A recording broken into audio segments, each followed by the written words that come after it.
Decided to go live.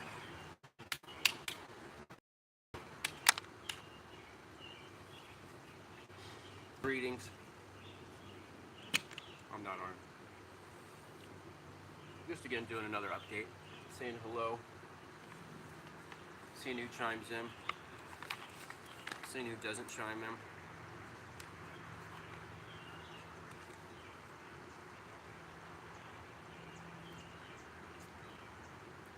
Saying supercomputers adjusted for space study.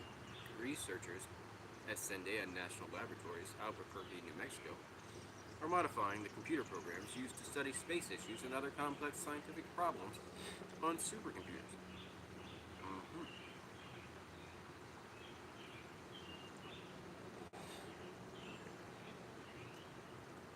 This is February 3rd, 1991. I'm reading from this.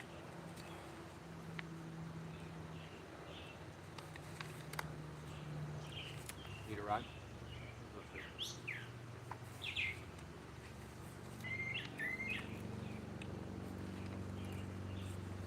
Just seeing if people come in the room. Just talking about my research stuff.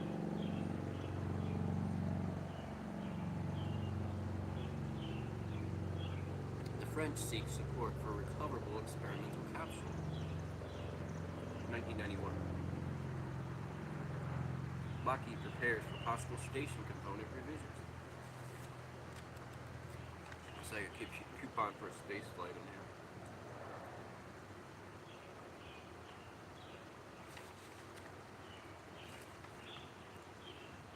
Oh yeah, missing scientist stuff. Is that what we're talking about? Growing up in the defense bubble.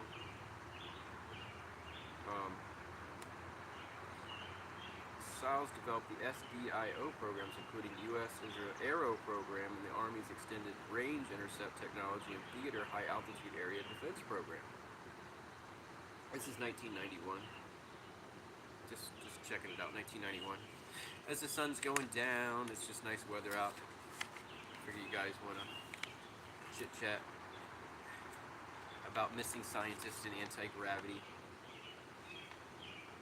So, I mean, it seems like what the anti-gravity stuff is, I mean, again, everybody wants far-fetched. We want flying saucers to the moon and stuff, but what little bit I could see that they were working on is these were very small components to try to alleviate the weight and strain of payload weight in rocket capsules.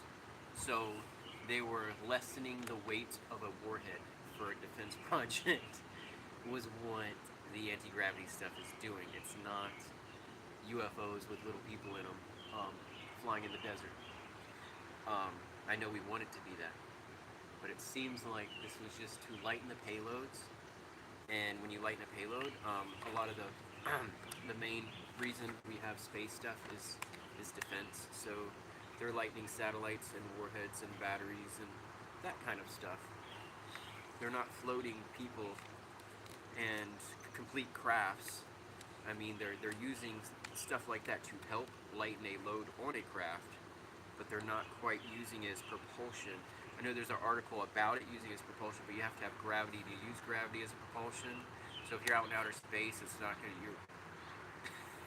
If you have gravity and you're just going to attract something else to you one way or another, it's not going to work the same as it would on Earth.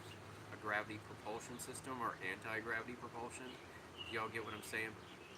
If you're already floating in outer space and you don't have any gravity, adding gravity is not you're gonna fall back down to what exactly, or attract something else to you.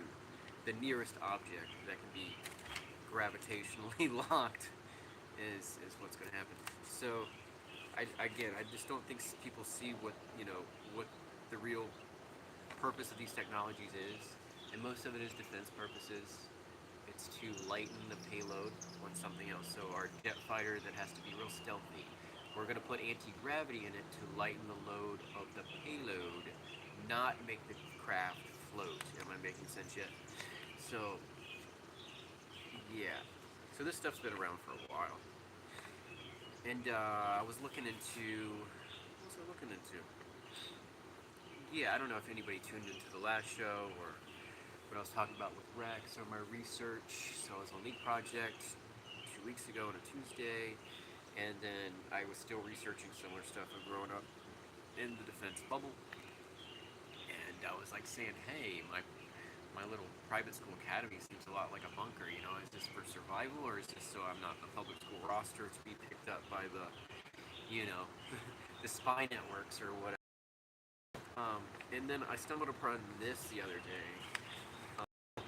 So here's these papers, and this is June 29th, 1979, and it has personnel profiles.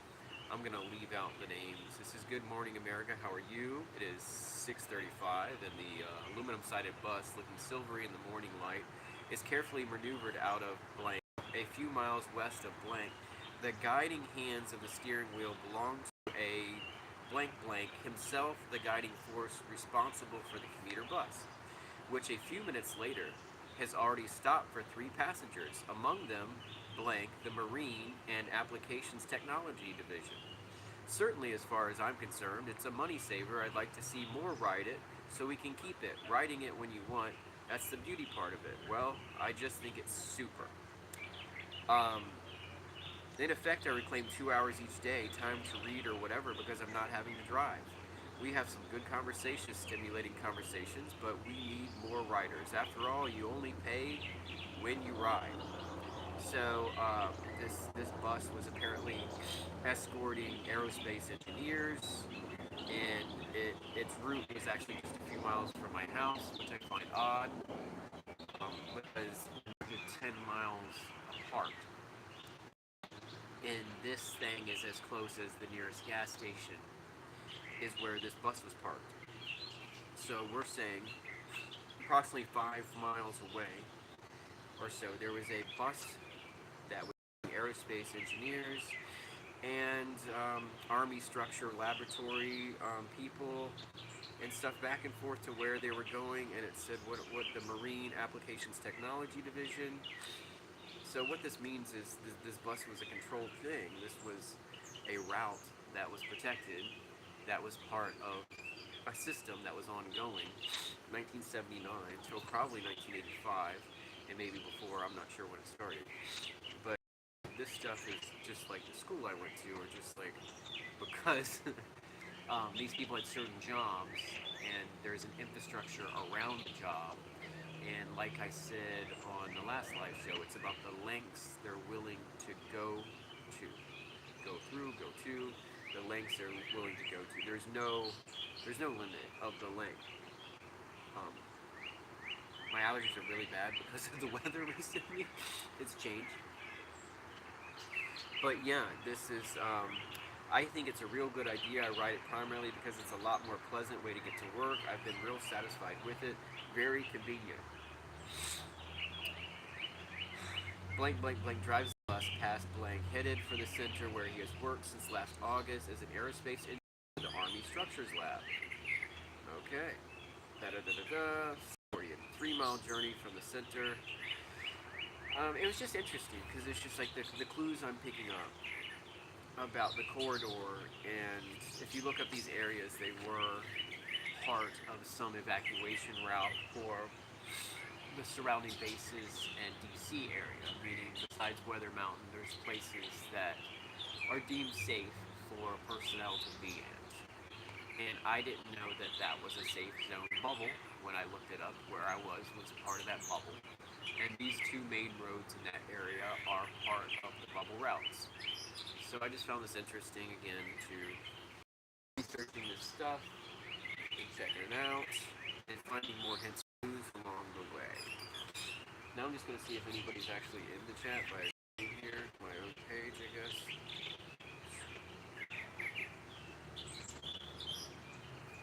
Take it to the limit. And thank you for joining. I'm actually live. Da-da-da-da-da. Am I live? It says I'm live. Says my camera's on. Just enjoying the sunset with you guys. Thanks for visiting. nothing. It says there's one message. I don't see any messages. Thank you. Thank you.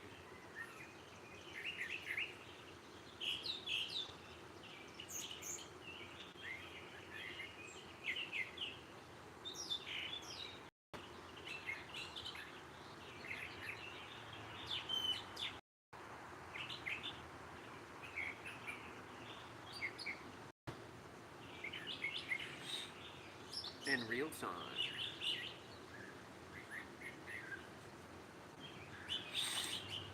So yeah, there's a lag in it, so it's kind of odd. So I feel like I'm talking to myself before I'm talking to myself.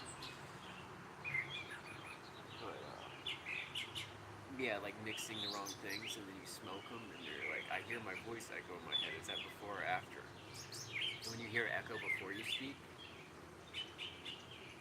you know you got the good stuff. But yeah, I was just hanging out, saying hello, just giving people an update. And I was hoping the sun would go down so this hologram is actually visible on air when the sun peaks below the house in the clouds. But I'm not sure. But I'm not sure. But I'm not sure. And I didn't know who's watching, if you've come over from the Leak Project, if you've come over from the Jody's Rotten Show, from you come over from the Finding Gnosis, come over from the from what? Checking out my art. New personnel spacecraft with ferry station crews. Capsule-type spacecraft will return to Earth via parachutes or parafoil, while PLS glider designs would cost to runways. So this system comes down, instead of splashdown, it's a parasail, so they can actually sail it down. This is 1991. According to Tele, Langley's PLS wing design, called the HL-20, is based on both US and Soviet lifting body research. The full-scale model of the HL-20 design has been built, and further wind tunnel tests and simulator flight control work are scheduled to take place in 1991. Petrus said the designers will concentrate less on extreme measures to save weight in the vehicle and focus more on allowing for simplified operations and maintenance. That includes an easy-to-inspect and repair thermal protection system and modularized systems that you can easily access, he said. One lesson, he said, is that it is very difficult to retrofit a system like the shuttle with an escape system. I feel like we have a good opportunity to build an escape system into PLS from the beginning. The PLS vehicle would incorporate a rocket system that would propel it away from the launcher, allowing the craft to land safely or ditch in the ocean. So this is a future space design for a carousel return craft that actually has an escape pod in it. So it's a re-entry craft within a re-entry craft within a re-entry craft. It's the Russian doll re-entry craft that we were working on in 1991. I wonder what happened to it. I wonder if Elon has it now. Dun, dun, dun, dun.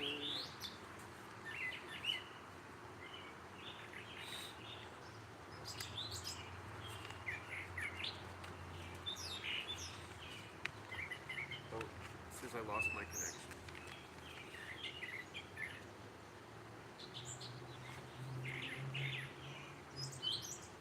This says these are first-class accommodations at 7,700 pounds. What do you think they're accommodating? This is what I was talking about, the anti-gravity research stuff. So you're just increasing payload, guys. You're increasing payload. You're not flying UFOs around with little green men. You're increasing payload. 7,700 pounds. 7,700 pounds. See that?